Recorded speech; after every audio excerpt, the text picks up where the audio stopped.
অ্যাকাউন্টসে sell balancing লেজারের উপর আমাদের session চলছিল। এই সেশনে আমি এর আগেও অনেকগুলো ক্লাস দিয়েছি, তাতে কিন্তু ফর্মুলাটা দেখিয়ে দিয়েছি, তারপর একটা কাস্টমার লেজার কিভাবে হয় সেটাও দেখিয়েছি। আজকে আমি একটা সাপ্লায়ার লেজার করে দেখাবো। দেখো দেখো একটা প্রবলেম আমরা নিয়েছি, এই প্রবলেমটা পড়ে শোনাচ্ছি, যদিও তোমরা স্ক্রিনে দেখতে পাবে।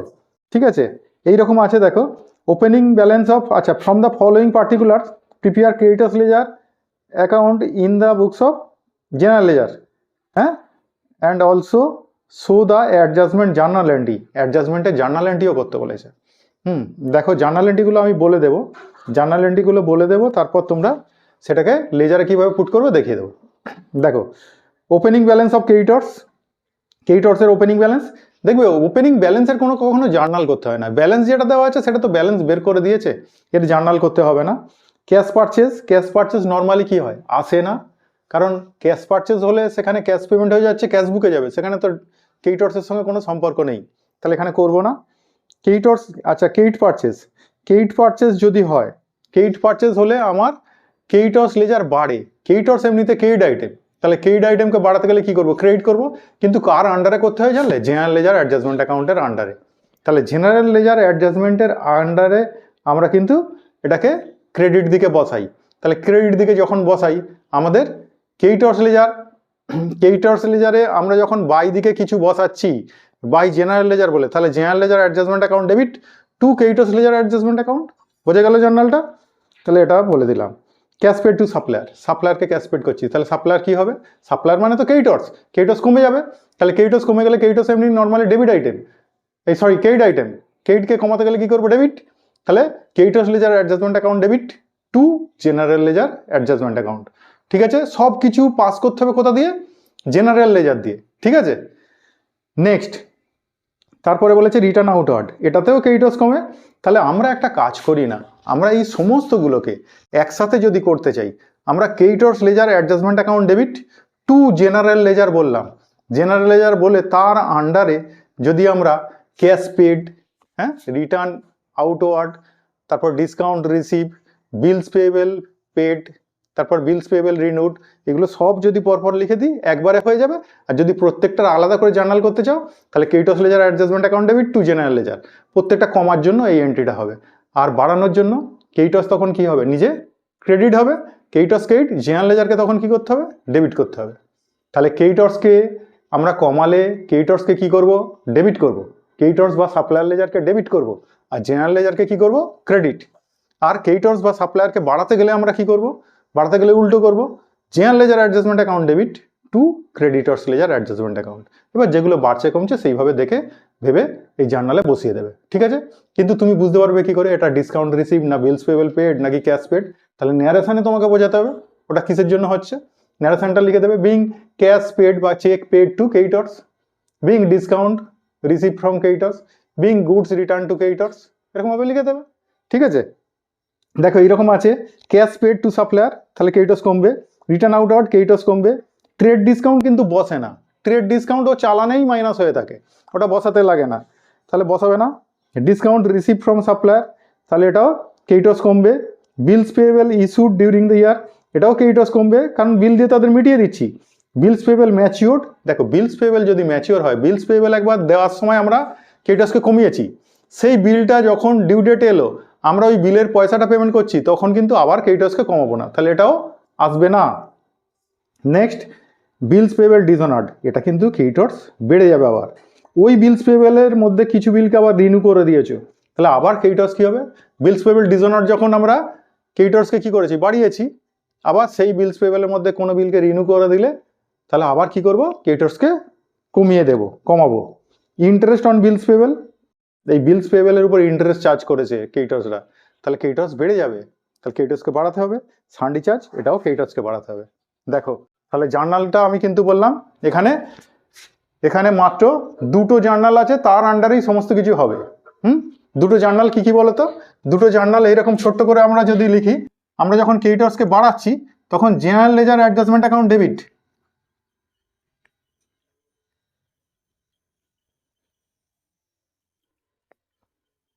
ডেবিট টু কি করছি, creditors ledger adjustment account.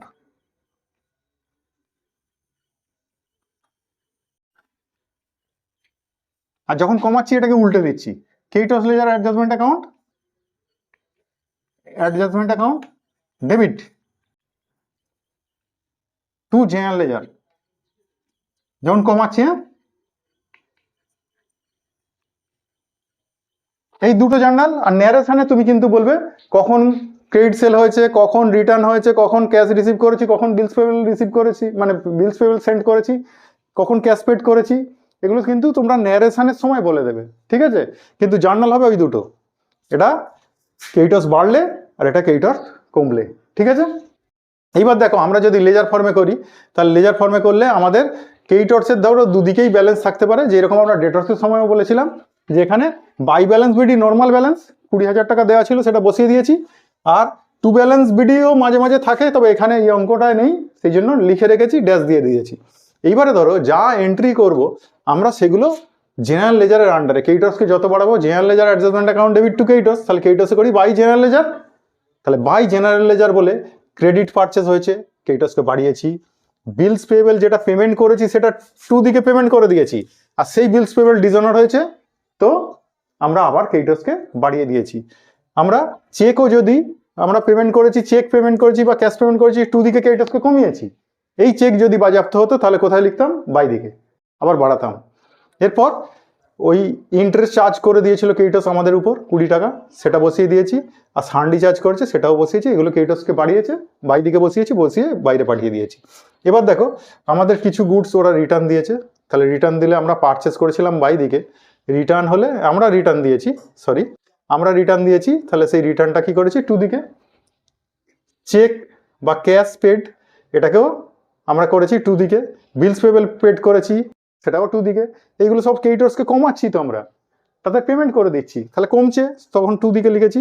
Discount কিছু পেয়েছি আমরা, টু দিকে লিখেছি। বিলস পেবল যেটা ডিজনার্ড হয়েছিল ওইদিকে, তার মধ্যে কিছুটা রিনিউ করে দিয়েছি, সেটাকে আবার টু দিকে লিখেছি। এবার লিখে এটার যোগফলটা বাই দিকে করে দিয়েছি। এবার এইখানে দেখবে কিছু কিছু আইটেম তো এলো না, যেরকম ক্যাশ পারচেস এলো না, আমরা লিখলাম না। ট্রেড ডিসকাউন্ট লিখলাম না।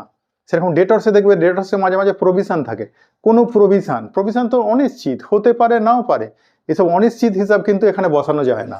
হ্যাঁ, প্রভিশন ফর ডিসকাউন্টও থাকতে পারতো এই কেইটসের সময়, সেটাও আসতো না। শুধু ডিসকাউন্ট রিসিভ বসিয়েছি, কিন্তু প্রভিশন ফর ডিসকাউন্ট রিসিভ বসবে না, প্রভিশন অনিশ্চিত হিসাবে, তাহলে বসানো যাবে না। এবার এখানে বিলস পেবল রিনিউয়ালটা দিয়ে এই টোটালটা মেরে বাইরে পাঠিয়ে দিয়েছি, দিয়ে আমরা বাই দিকের টোটাল থেকে টু দিকের সমস্ত খরচাটা বাদ দিয়ে আমরা যেটা পেয়েছি সেটাই ব্যালেন্স সিডি। এবার এই ব্যালেন্স সিডিটা যেটা করলাম, এই ব্যালেন্স সিডিটাকে তোমরা নিয়ম অনুসারে পরের মাসে কি করে দেবে? এটাকে বাই ব্যালেন্স বিডি লিখে দেবে। এবার প্রবলেমটায় দেখো তোমার কোনো ডেট দেয়নি, তাহলে ডেট দেয়নি বলে আমি ডেটটাও ফাঁকা রেখেছি, নইলে এইটা হয় সবসময় কত? 1 তারিখ, আর বাদ বাকিগুলো সমস্ত হয় কত? 31শে ডিসেম্বর। যে আবার যদি এপ্রিলে বছর শুরু হয় এটা 1/4 হবে, এগুলো 31শে মার্চ পরের বছর হবে, তাহলে শুধু ওপেনিং ব্যালেন্সটাই স্টার্টিং ডেটে, বাদ বাকি সব ক্লোজিং ডেটে, ঠিক আছে? তাহলে এই হলো কেইটস লেজার। তাহলে এই ডেটস লেজার, কেইটস লেজার দুটো আলাদা আলাদাভাবে আমি দুটো ক্লাসে করে দিলাম। এরপর আমি একটা ক্লাস দেব যেটা ডেটস কেইটস একসঙ্গেই দুটো লেজার করতে হবে।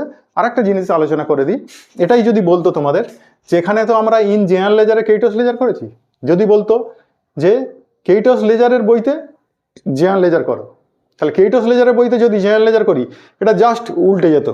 বাই দিকের গুলো কোথায় আসতো? টু দিকে। টু দিকের গুলো কোথায় যেত? বাই দিকে। আর এখানে বাই জেনারেল লেজার না লিখে কি লিখতাম? By creditors ledger adjustment account. এখানেও to credits ledger adjustment account, তার আন্ডারে ওইগুলো লিখতাম। তাহলে বাই দিকের গুলো চলে যেত টু দিকে, টু দিকের গুলো চলে যেত বাই দিকে, ঠিক আছে? তাহলে যখনই তোমাদের কেইটস লেজারের আন্ডারে জেনারেল লেজার করতে বলবে, জাস্ট উল্টে দেবে, আর এই জেনারেল লেজার যেখানে লিখেছো ওর জায়গায় কি লিখে দেবে? কেইটস লেজার, ঠিক আছে? তাহলে এইটুকু করতে হবে। তাহলে এটাও বলে দিলাম, এইভাবে ট্রাই করবে। নিজের হাতে যে বই আছে সেই বই থেকে বেশি করে প্রবলেম সলিউশন নিজেই করো।